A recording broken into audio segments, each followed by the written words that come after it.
This is Armchair Whiskey, the podcast for whiskey enthusiasts by whiskey enthusiasts. Today, we've got some special YouTube content.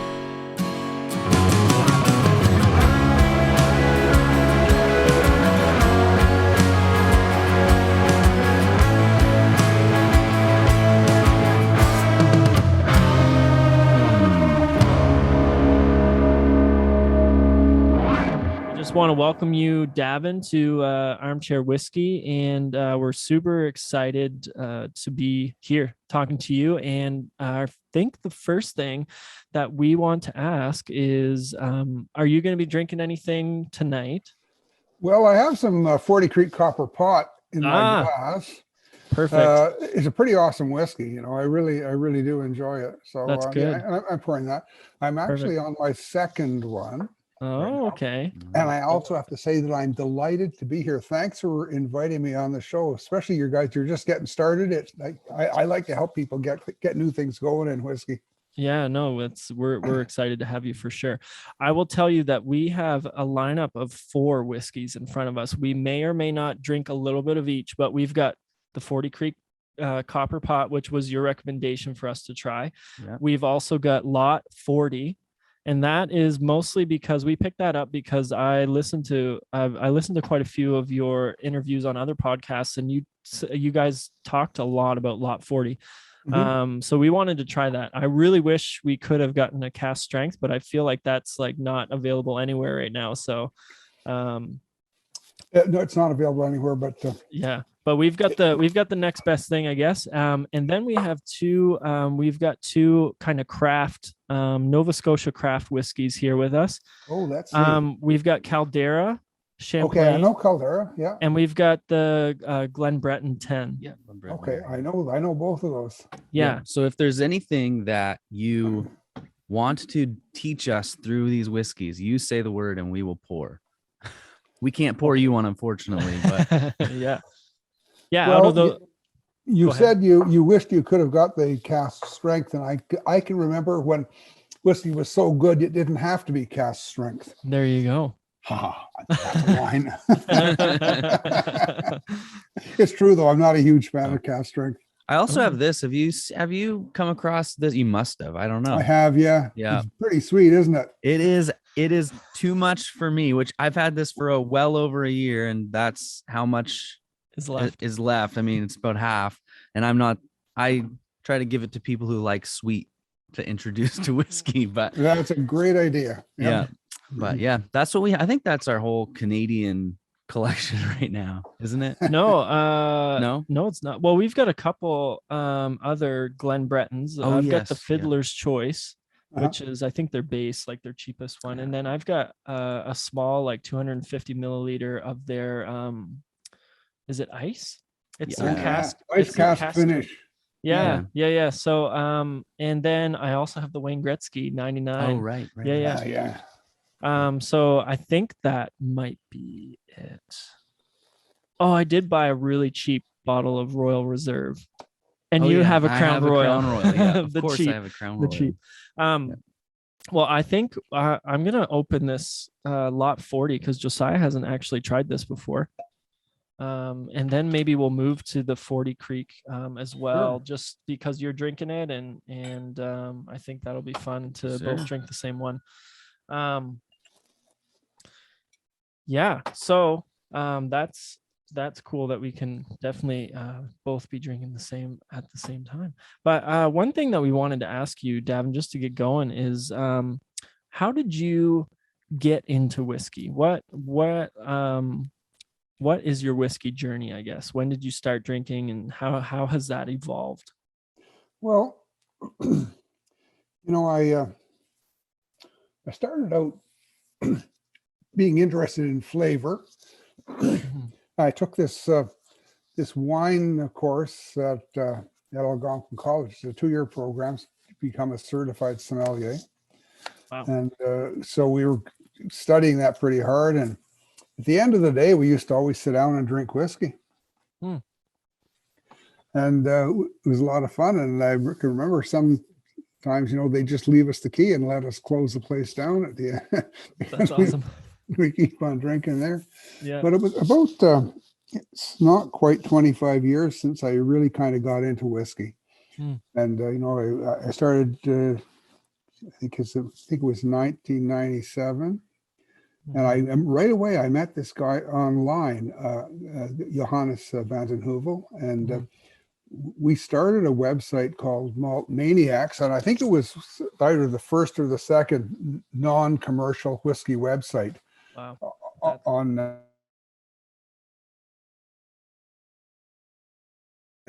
just unbelievable traffic, like 30,000 hits a day on that website. And then we went to Scotland. We went into Glengoyne Distillery, and I couldn't believe it. They had our pictures in their pamphlet, things we'd said about their whiskey. And I suddenly realized, holy crow, that like we're doing something that nobody else is doing. So we went from there, and we started working on our malt mileage, tasting all these different whiskeys, and that was only malt whiskey. Single malt whiskey, and really only Scotch single malt. Then we started the Malt Maniacs Awards, and it was again totally blind tasting, and it became really prestigious. We had to cut it off at 200 entries, no more than 200 entries, and we told the distillery no distillery could enter more than 3 bottles, because otherwise we were getting swamped. But one year the Japanese won, and of course we didn't know it was Japanese whiskey. And this was just totally amazing. And I suddenly realized, holy crow, there's a lot more than just Scotch. I've just been an idiot being a snob about only drinking Scotch. Started trying the Canadian stuff, and I really quite got into it. And I learned a trick with Canadian whiskey. If you buy the cheapest bottle, you're going to be disappointed. You spend $5 more, and suddenly you're into really great whiskey. So I really started focusing on Canadian whiskey, and I've really been focused on Canadian whiskey for, I don't know, 17 or 18 years now, although I still drink loads of Scotch and Japanese whiskey, and I've visited distilleries in India and Taiwan and all over the place. And so it's been kind of a strange route, but then I realized that nobody else out there had a clue about Canadian whiskey, and so I wrote that book, and it turned out to be quite successful. So then we did a second edition, and the second edition, was popular as well. So and it's still quite popular. Well, you went to buy one, and the store had sold out. It's kind of been a roundabout route. I've talked to my doctor about how I drink. Well, I do this full time now, and it seems I do not have the gene that it takes to become an alcoholic, because I don't enjoy getting blasted. I don't drink a lot, but I really do enjoy sussing out the notes, the flavors, the smells, the aromas, the memories, things like that in a glass of whiskey. So it's really, honestly, I say whiskey is really a wonderful thing, especially if you're not the kind of person who gets really drunk, because you can enjoy every sip, and you can drink the really expensive stuff because you're going to taste it. So I'm really enjoying it. I still enjoy it all this time later. Yeah, totally. So that's how I got in. That's pretty crazy. And I want to ask just one quick question, because this is just more of a personal question for me. But what if you were to compare, because you said you studied to become like a wine sommelier, like what would be the difference between the complexities in wine and the complexities in whiskey? Like, how do you feel like whiskey surpasses that, or do you feel like it's just different? Tyler, I think it's just different. And one of the things that really kind of bothers me about whiskey for the last 10 years or so is the way people who sell whiskey are trying to make it into wine. I call it the vinification of whiskey. And I think it's really a mistake, because whiskey is not like wine. Wine is like 11, 12, 14, 17% alcohol tops. It's made to drink with a meal. You can use it to quench your thirst. Whiskey, no chance. It's 40% alcohol, 45, even the cask strength sometimes. You don't drink that with a meal. First of all, it kills the flavors of the food. And secondly, it's just a waste of good whiskey. So these whiskey dinners I'm getting at, I think that, people who are trying to sell you whiskey, they say, well, if I offer to buy him dinner, then maybe he'll come and taste my whiskey and hopefully he'll buy it or tell his friends it's good. So they have these pairings, and some of them are so contrived. It's just insanity. But so the best way to drink whiskey with dinner is to dilute it 50-50 with water. Okay, interesting. Yeah, I think the first time I had Kalila was at a restaurant downtown Halifax. I think it's a pretty well-known restaurant called Barrington Street Steakhouse, and I was having oysters or something, and I felt like such an idiot when I ordered it. I just remember the waiter. He was. I mean, it's a nice enough place that I think the waiter was probably pretty well trained in what to drink with what to eat, and he just gave me the weirdest. You want that? You want whiskey? You want scotch with your oysters? Well, Josiah, can I stuck to it? Sure. Can I tell you something about that? He was wrong. Really? That is a real exception. All right. Listen, there you go. You take an oyster and you pour some. Kalila is perfect. Or Lagavulin. I'm a genius. Even Lafroy. Yeah. I'm not kidding you. If you go to the Isle of Whiskey Festival, they've given it some consultant that's told them to change the name to make sound more Scottish now. But anyways, if you go there, you go to Lagavulin, they're serving oysters like crazy, and they're pouring Lagavulin on them for you. It is sensational. Wow. All right. It is wonderful. So you were right. You were right. Now you go back there and say, listen, buddy, you made me feel bad. So I want my next oysters at half price. And I want the Kalila free. Yeah, there you go. Barrington Steakhouse. Anyone who's listening, go to Barrington's and ask for oysters and either Kalila or Lagavulin 60. Yeah. One of those. They have them. They have them both. Last time I was there, I can say this though: the meal was delicious. It's a great place. Not meaning to trash. We're not trashing them, but at the same time, I am trashing that waiter though. Yeah. No.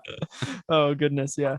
Okay, that's super interesting. And then I guess a follow up to the first question would be, what are you doing now? Like, I heard rumors that maybe there's a third edition of the book we couldn't get coming out shortly. I don't know if that's true or. I wonder where you would get that, because I've never said that to anybody. I am working on a new project. Okay. I'm deep into it. Right now I'm deep into prohibition. Oh, interesting. And how Canadians reacted to that. I love that. But I'd rather wait until we're, books take a long, I'm working on a book. Yes. They take a long time to write. Definitely. So you come back in your definitive guide to Canadian distilleries a lot. There's a lot of relevance in the ties with what each province or what each region was doing during the and how the prohibition affected that. Different prohibitions, right? The one in the States and when different provinces have tried to create laws around it. And I that's one thing I kept coming back to, and I think that book is a bloody brilliant idea, because I think that more and more there will be an increased interest in the history of whiskey. I mean, there is an increased interest in that. I think Dave Broom, I've seen a lot more coming out from Dave Broom about more stuff of historical importance around whiskey as well. And that's something that I want to read as much as possible about, for sure. Great.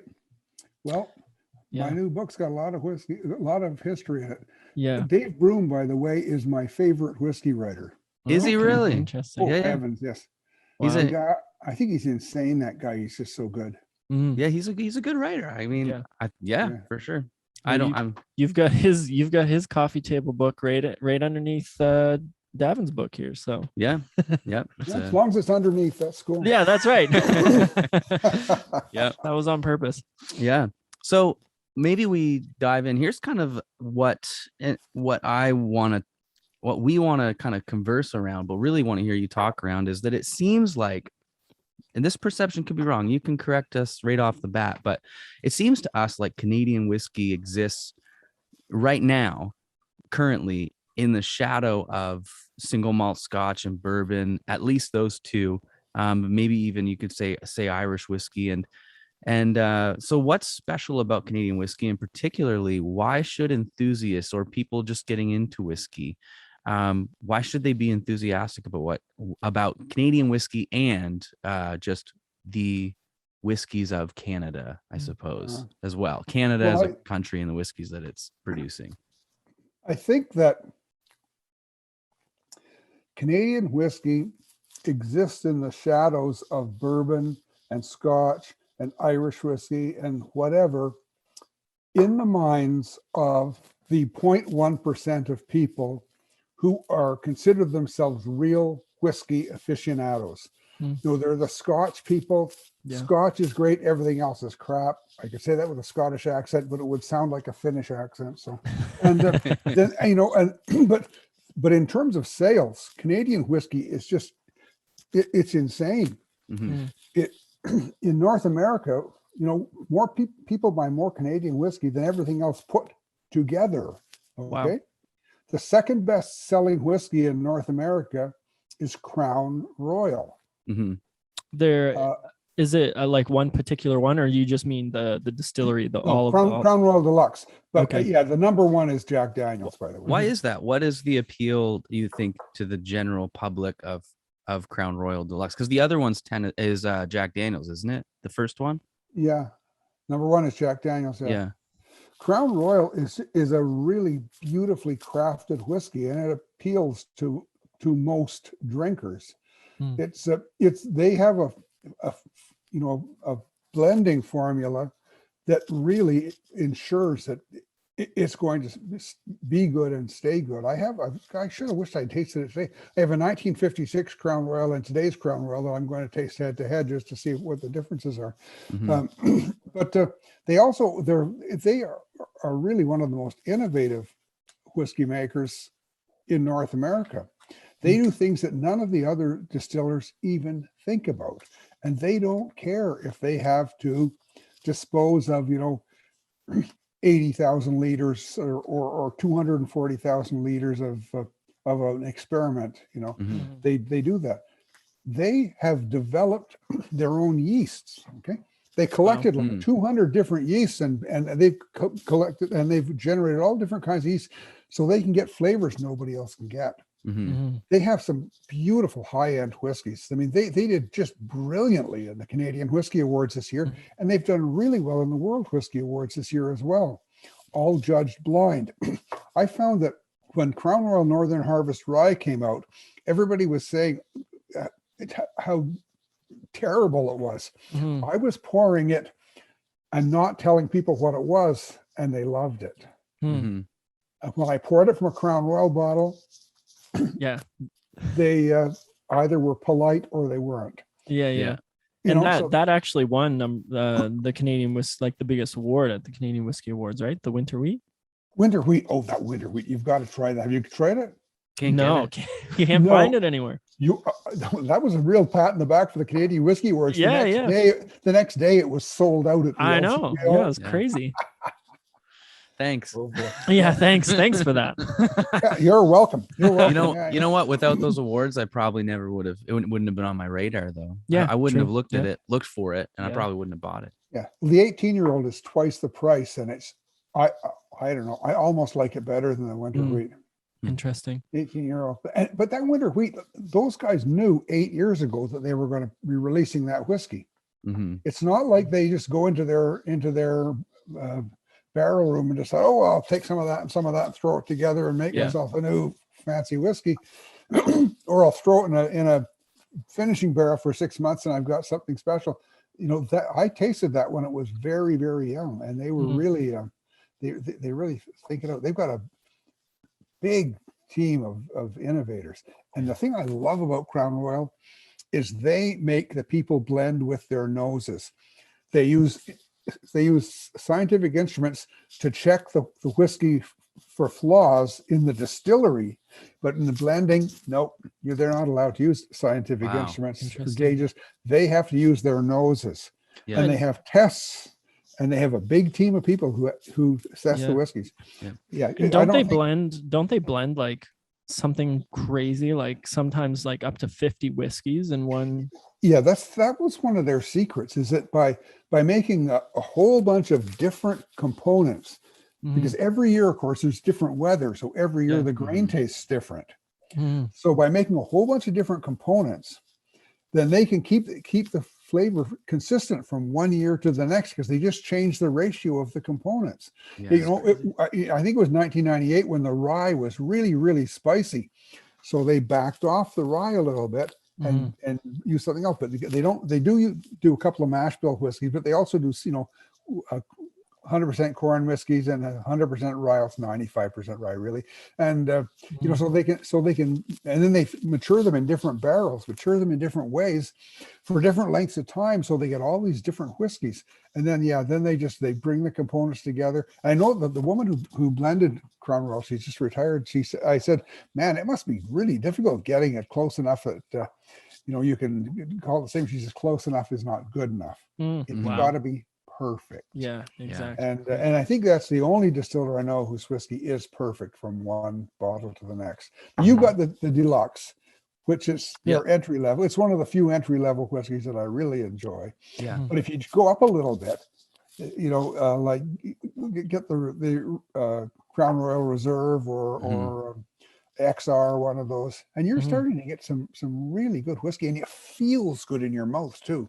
Crown Royal, it's got those bourbony notes, and it's got, you know, vanilla and toffee, and I think it's a great whiskey. Yeah. Now this is a bit of a side note, but I want to bring it up because we were drinking. I don't remember what we were drinking. We were drinking some single malt, and we got the Crown Royal. This was probably like a month ago or more, and we poured some. We went from that to essentially just going from malted barley, and you in particular, you were like offended by the taste of it, and I've had it since. The transition going from my theory was we're going from different grains. You know a lot about grains. You studied grains. I did in school. Yeah. Is that normal? Because my theory was just kind of like because we had done it before too, where we had been drinking whiskey. We went to the Glenavon one, which was really high in rye. My theory was, is that just a reaction?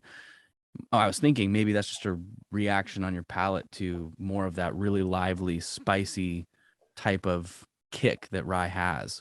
Can you speak to that, or maybe explain what's going on there? I can't really explain it in this particular instance, but I'm not even remotely surprised because you know you're tuning your palates with single malt whiskey, and another style of whiskey is going to be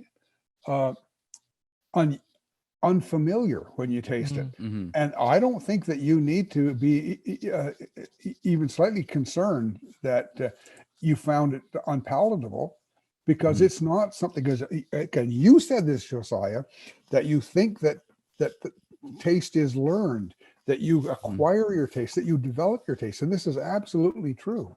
And, you know, in wine, they call it cellar palate, where the winemaker always thinks that her or his wine is the best because they've drunk so much of it that they just think it's awesome, you know? Yeah. And they say, oh, you taste that? Yeah, I did taste it. And I'm going to taste something else now. But anyway, so don't be surprised. But I really would encourage you to continue exploring other whiskey styles. And I'll give you a good example. Jack Daniel's is a fairly simple whiskey, and I thought Jack Daniel's and Coke was fine, except I'm not that big a fan of Coke. But after I tasted more of it and started thinking about it and sitting with it, I've come to really quite enjoy that whiskey. You know, Jack Daniel's quite a bit. So I think that if you're buying whiskey that's produced by the large distillers, there's practically zero chance of getting a bad whiskey. Because they have so much quality control, they're on it all over. The Crown Royal has 17 quality assurance steps in the production process. That's crazy. I could be wrong. I might be confusing. In any case, so you're never going to get a bad whiskey. You might get a whiskey that doesn't suit your palate. Right. In Crown Royal, you take that sip, then rub your tongue against the roof of your mouth and you can feel the corn whiskey on the roof of your mouth. You know, it's slippery and it feels good. With malted barley, you're getting that nuttiness, and you're enjoying that nuttiness. You might even get a little bit of that in Irish whiskey because they use unmalted barley, a little bit of unmalted barley in Irish whiskey. So I think that if I think that you need to be surprised by some of the whiskeys that you're drinking. Yeah. And I don't think you necessarily have to like them the first time. Yeah. But it's well worth the effort. It really is worth the effort of getting. I'll tell you that this lot 40 is actually very good. Mine's gone, and I thought the same. I thought that was really, really great. Yeah. Especially for a rye too. Like sometimes ryes are very, very overbearing, I think, because of how spicy they can be. Because this is 100% rye. Yeah. But I found that was really good.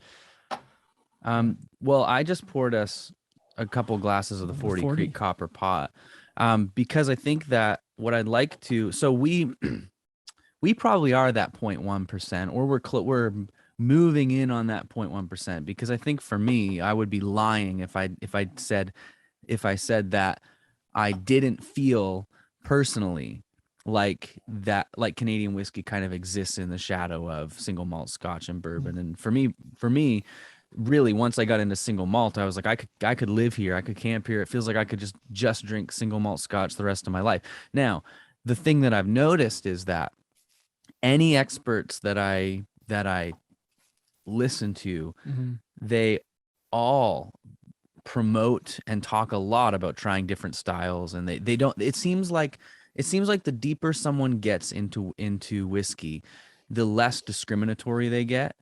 And so, but I feel like there's a quite a growing population of people who are in that 0.1%, who are creating a bit of a stigma around whiskey, that it's an elitist thing. And I feel like culturally there's something where it can feel intimidating for people to get into whiskey, because there is this perception maybe that's being created, that it's difficult to understand or it's difficult to get into. But maybe we're just feeling that because we're part of a minority, which would kind of be like what you said, like we're listening to voices within that minority. So for us, it's important that our podcast is largely about the whiskey experience and the journey of growing in that. So could you, as we drink this whiskey, could you walk us through this? Like, could you talk us through the tasting of this 40 Creek Copper Pot? Yeah, probably could. I've been drinking a fair bit already, so my palate might be a little bit numb, but before I do that, say, sure, you should develop your own taste. You should have confidence in your own taste. Nobody taught you what bacon tastes like, but you know. Nobody taught, you can imagine right now, what real maple syrup tastes like. Yeah. I bet you $1, if you walked into the house and someone was baking bread, you'd know before the door even closed. Yeah. Your tasting mechanisms work, and anyone who tries to intimidate you and let you think that, give you the impression that they know more about tasting the flavors of whiskey than you do, is just having an ego trip. Believe me, you can learn how to suss out the subtleties. You can get help with that, but your opinion is 100% valid.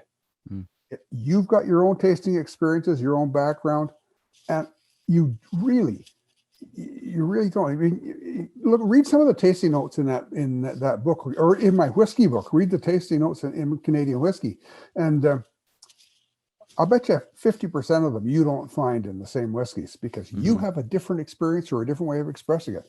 So people really shouldn't be intimidated, and people who are out there trying to make money selling whiskey or putting on whiskey shows really shouldn't be giving people the impression that they are somehow superior, because they're not. They might have a better vocabulary, right? But they're not. Yeah. Do you think that's largely where some of that pretentiousness kind of stems out of, is people selling whiskey? Or to some degree, it's getting better though. But a guy whose annual bonus depends on how many bottles he sells that year, or the company sells that year, does have a certain perspective. Yeah. Well, and in our culture, opinion sells too. So, you know, people aren't listening to a lot of people that are like, oh, well, you know, everybody's right in this, but people want to hear the people that are like, this is how it is, and if you think otherwise, you're an idiot. Like they're, you know, the personalities are what sell. So at some level, I think that's true. Well, I'll tell you, this is how it is. And if you think otherwise, you are idiots.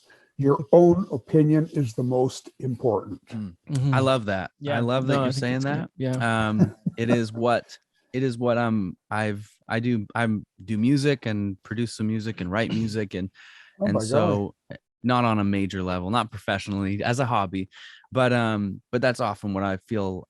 That's the message that a similar message is what I tell writers and artists. And the best thing you can do is not follow your heart, but kind of follow your heart is to really put who you are into what you create, and to let yourself be kind of free from the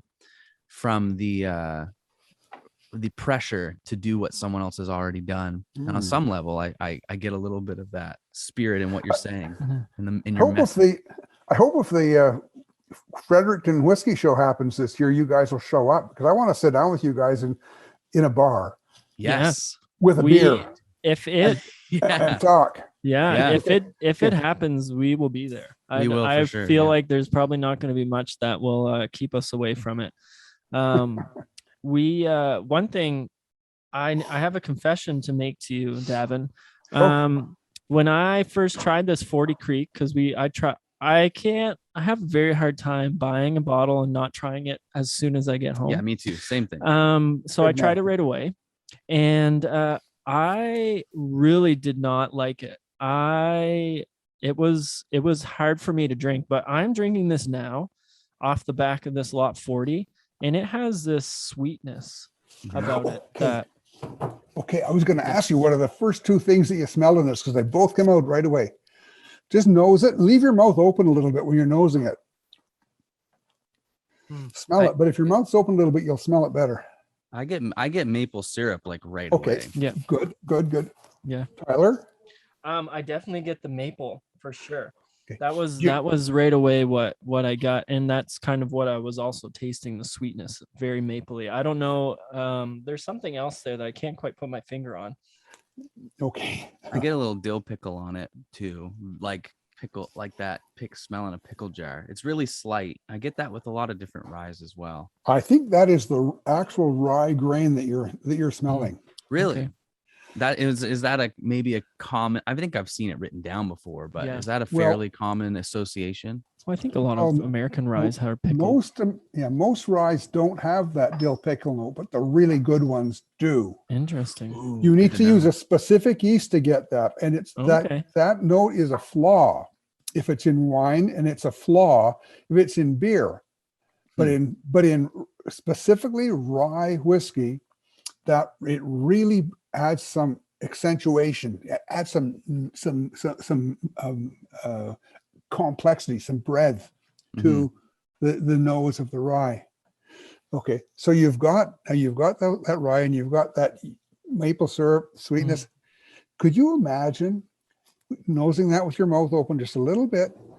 Could you imagine toffee, or can you imagine a little bit of vanilla in there? Yeah. I specifically get toffee, like which is pretty common. Like I for sure can get that.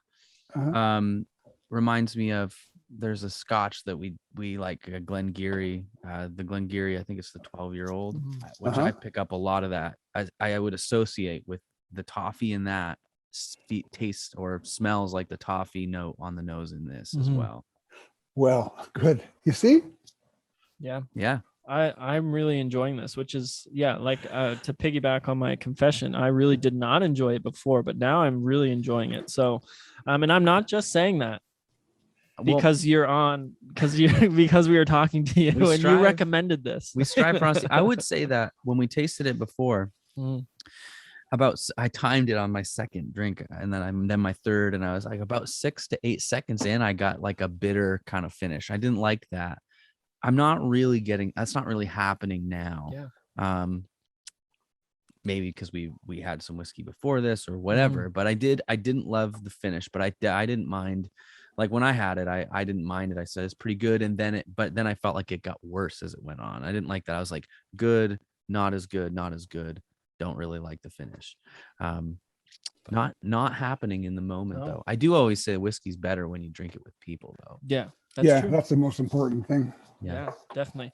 No, I think both of these two, that one was a direct recommendation, the copper pot, and then the other one was indirect in the sense that I just heard you guys talk a lot about it in other interviews, and both of them are great. It's really mapley to me though, like almost like drinking maples, like pure, not Aunt Jemima's, like real Canadian maple syrup. Like it has that type of sweetness right away. And I don't get a ton of like a burst of spice. I feel like the spice to me dissipates quite evenly. I find that when you take a sip, it develops a glow. It's peppery and a little bit hot at first, and then it just starts to glow. Right. And right now it's on my tongue. It's glowing mostly on my tongue, the middle and at the back. I'm getting that feeling. Yeah. Oh, it's great. Now, Josiah, you noticed some bitterness. And I'm starting to get a little bit of that now towards the finish. And I liken that to the pith in a grapefruit. And it kind of cleanses your palate and kind of refreshes your palate. And honestly, I think that's kind of one of the touchstones of Canadian whiskey. Okay. Really, I like it. I mean, you find it from time to time in some others, but when you get this beautiful blend of corn and rye together, you very often get those pithy notes towards the finish, and I find them quite cleansing. They're not bitter like tannins. They're not like tannins, and they don't pull, like wine or something like that, like red wine. But I think it's like the white pith in the inside of a grapefruit skin or something like that. That's a really helpful way to look at it. I think even thinking about it like that changes the way that I taste it as well. Maybe contextualizing it, which is something that, like, I think we in the daytime we drink coffee because we aren't doing whiskey full time. So we drink coffee in the day, and you guys own a shop, and my wife works there, and she makes the coffee. So we taste coffee in the morning and whiskey in the evening, and with coffee, that's a thing where it's like, it's okay, there's some bitterness allowed, but when it's not contextualized, you just get bitter, right? And so like for my wife, she's pulling shots and she's like looking for, bitterness is okay if you have if the person drinking it can have an association like cocoa powder, almost like that you used to bake with, where now you can associate that with chocolate, and it's permissible and even contributes to the experience and the complexity, right? As opposed to something that's painfully bitter and it's just bad. There's no maybe flavor association or context. Oh, if it tastes alkaline, it tastes it's not great. But there are different kinds of bitter, and you have different receptors for different kinds of bitter, and this isn't one of the unpleasant ones. It's the same kind of bitter you get with tannins, except the tannins pull a lot more. Right. Tannins are a little bit less enjoyable unless they've got some really nice oaky notes behind them. That sweetness that you're tasting in this, and you've nosed it as well, you've smelled it as well. Yeah. Though that comes from oak caramels. When they toast or char the barrel, some of the cellulose and hemicellulose caramelizes, and it breaks down into sugars, and it really is real caramel. It comes from the oak. So it's this is very common. If you taste bourbon, you'll notice it's really really sweet. It's the same thing. That caramel and the vanilla that you taste in bourbon, they both come from the breakdown of the oak when it's being charred. So one thing, this is going to sound funny, but one thing that this reminds me a lot of, not so much on the nose, but definitely on the palate. Yesterday, I just had a giant bowl of French toast cereal. What is it called? Cinnamon Toast Crunch. No, not Cinnamon Toast Crunch. It's the one that's shaped like the little breads. I think it's called French toast cereal, and it tastes exactly like that to me right now, because that cereal is supposed to have like the honey plus, kind of that bread So that's what I'm tasting on it. And the palate is a little different. But yeah, that was kind of the you said what 2 things on the nose? Were we on to either of them? Both of them? What are the 2 things on the nose of this whiskey that stand out to you? The 2 that me are the caramel or toffee and the rye. Yeah, which you detected in other words, in other ways, and that's perfectly. That's exactly what you should do. Shouldn't be. You know, you come up with it your own way. That means you've really got it. Yeah. Oh gosh. Yeah. No, that's great. I think both of these whiskeys are very enjoyable, and I think. And for like the low, what was the? The 40 Creek here? The 40 Creek Copper Pot was on sale. And it was under $30. I think it was like $29. Like, that's cheap. Crazy. That's so cheap. Yeah. I've never bought. I don't think 40. I think was $40. I don't think I bought. I think my first whiskey was like it was a Bushmills, I think. And it was more. I don't think it was their entry level one. The first whiskey I bought was more than that. I don't think I've ever paid for a full size bottle of anything that little, let alone been able to say, hey, I like that. Yeah, definitely. I'm glad you like it. I'm glad. Yeah, it's good. This is the same as their entry level whiskey, except it's got a lot more flavor. He said he amped up the flavor. Yeah. He said what he needed was a whiskey that sold for a little bit more than what his entry level whiskey sold for. So he boosted the flavor on this, and that's one reason I picked it, because it is a very inexpensive whiskey. Yeah.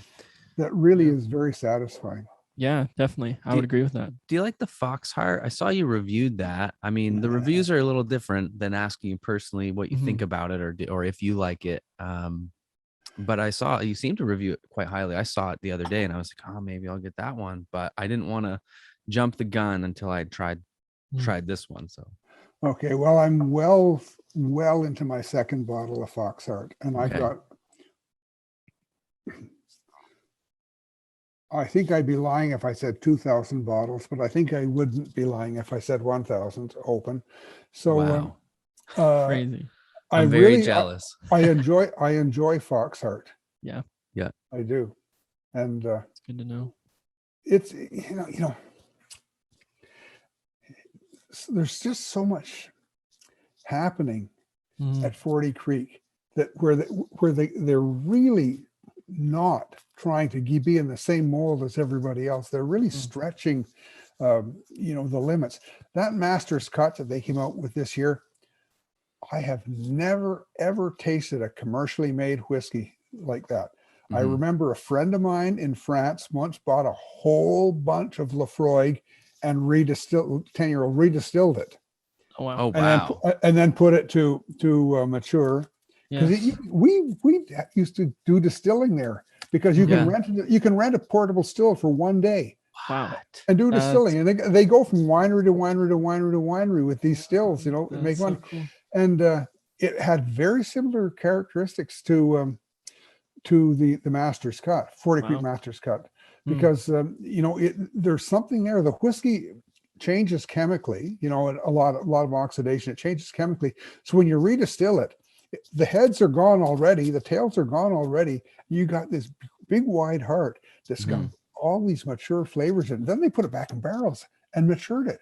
Yeah. Again. So it's really, and I've never heard of any commercial distiller ever doing that before. And it really, I don't know if you guys can get a bottle of it. Excuse me, that's another one to learn on. Yeah. Interesting. Yeah. We'll have to keep our eyes open for that for sure.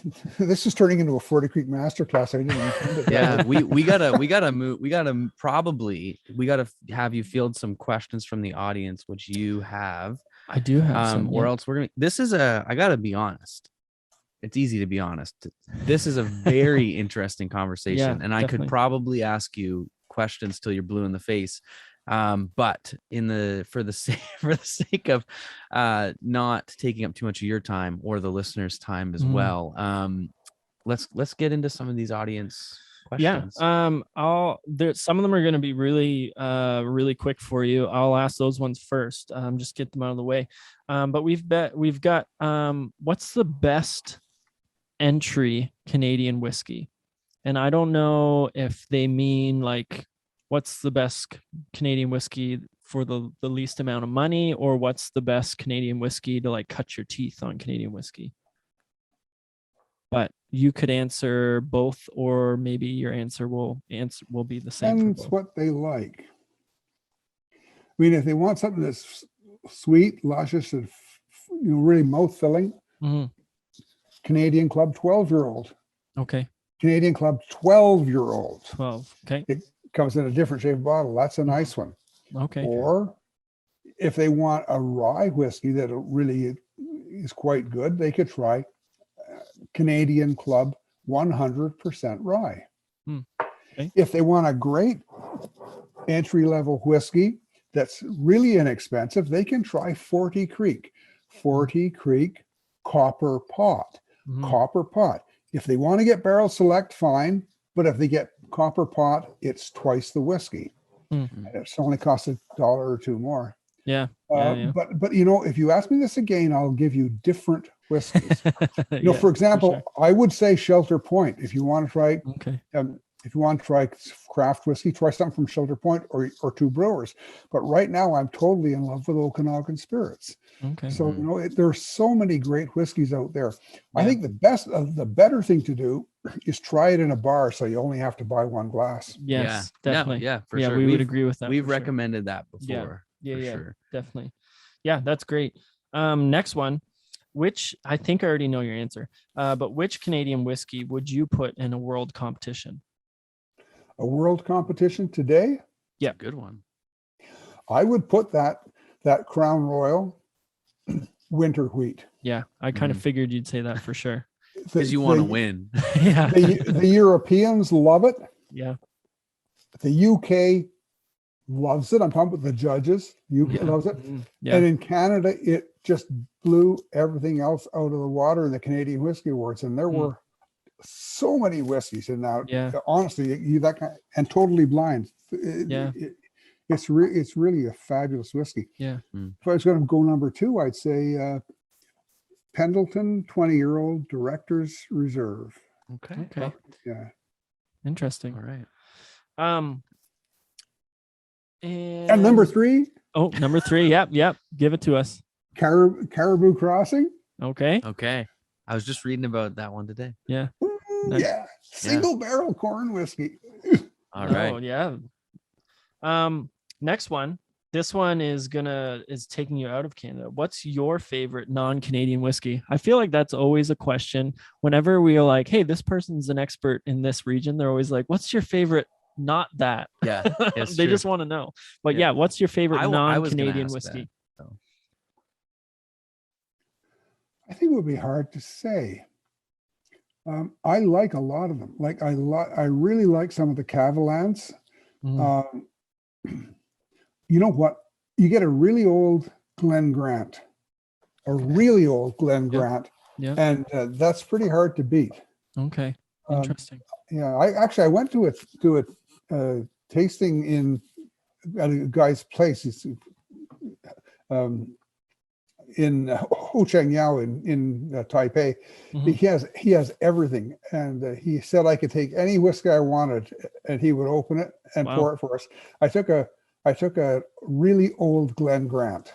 He was disappointed because it was only a $500 bottle, and he had outrageously expensive bottles. Yeah. But that whiskey was staggeringly good. Yeah.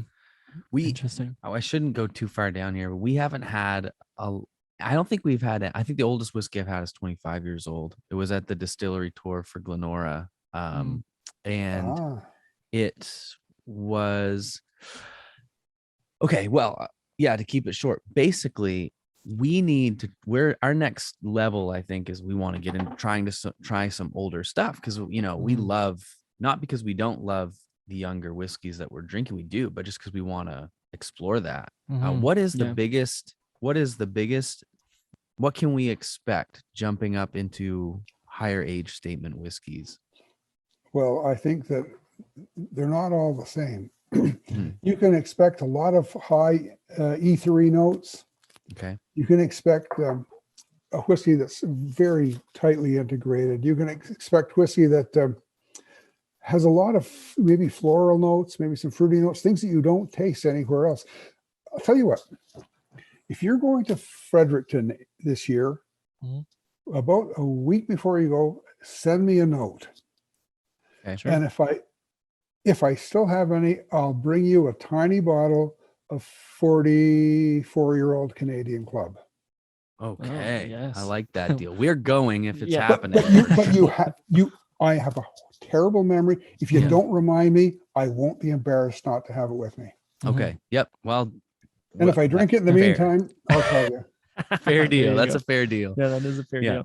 That sounds great. The last one from the listeners is, and I thought this was a really interesting question. What region is next to come up into like the whiskey foreground? So, right now the big regions I think would be like obviously Scotch, so the UK, Scotland, and then Irish, and then bourbon, and then Canadian, and then probably even Japanese. But what do you think, other than those regions, what's the next big region to come up in terms of whiskey popularity?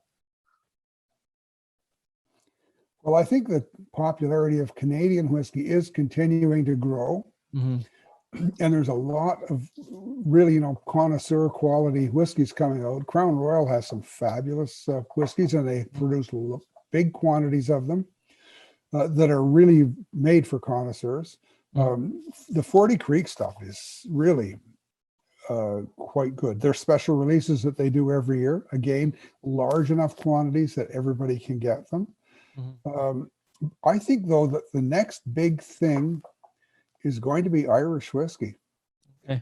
Yeah. Because I think Ireland is really starting. They're starting to put out whiskeys that are unlike the Irish whiskey you've tasted already. Mm-hmm. Yeah, because they can play a little bit more, can't they? Well, I don't think it's a matter of playing so much. It's a matter that they have a lot more distilleries now, and they have a lot more money to spend on it. But interesting. they have pretty flexible blending rules. Mm. But I know. Yeah. I guess what interests me is what it tastes like. Yeah. Yeah. And I've tasted some fabulous whiskeys from Ireland recently. Mm-hmm. Yeah. Definitely. Care to mention any of those ones? Well, I like Writer's Tears. I've been just drinking that, and I just said to Tyler, I said I was watching. You say? I said I was watching rugby the other day, and I'm on a diet. The only alcohol I can really drink right now is whiskey, which is the best diet. Which is the best kind of diet. And so I spent the day trying a few bourbons, but then in the evening, now this was paced out over a long period of time. I just to be clear, but in the evening, Are you speaking to your own conscience? I'm speaking to my mother. Okay. In the evening, I got onto the Writer's Tears, and I'd had it before, but I poured I think I had like 3 glasses over the course of like a 2-hour period. I just loved it. It was so drinkable. It was like, I think I said my thing was a fresh bushel of Granny Smith apples, like right on the table is the big boom. Yeah. And then it's very, I think, quite typically Irish in its shortbread structure, and kind of the feel. It's very smooth Irish whiskey, super drinkable, but I was blown away by that. Yeah, maybe a little bit of like a shortbread sweetness, but the apple-y thing. Yeah. I thought it was amazing. I could just sit and drink that all night. It was unbelievably good whiskey. And up to my own experience, I think it was I feel like the reviewers that I've watched kind of underappreciated it. I thought it was excellent. Yeah, a lot of people underappreciate a lot of Irish whiskey, but I think a lot of people formed their opinion on Jameson.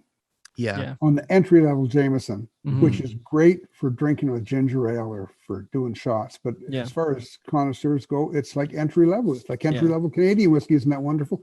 Entry level Scotch is pretty crappy too. Yeah. And so but yeah, I think that might be the next thing. But I'm really pleased that Canadian whiskey is still surging like it is. So yeah. Well, this is actually kind of funny. I think you did like a podcast. I think it was Whiskey Topic, and it was like 2017, I think. And one of the thing I actually laughed out loud because one of the hosts, I think it was Mark, if that's his name, I can't really remember, but Mark Barlock, yeah, Mark. And he said, he was like, we thought last year was the year of Canadian whiskey, but it's this year. And I laughed because I was like, they had no idea what was coming at like later, because where Canadian whiskey is right now, where all whiskey in general is right now, is like way, way above where it was. Like, and a lot of that is reflected on just the pricing, like just the demand, and like obviously COVID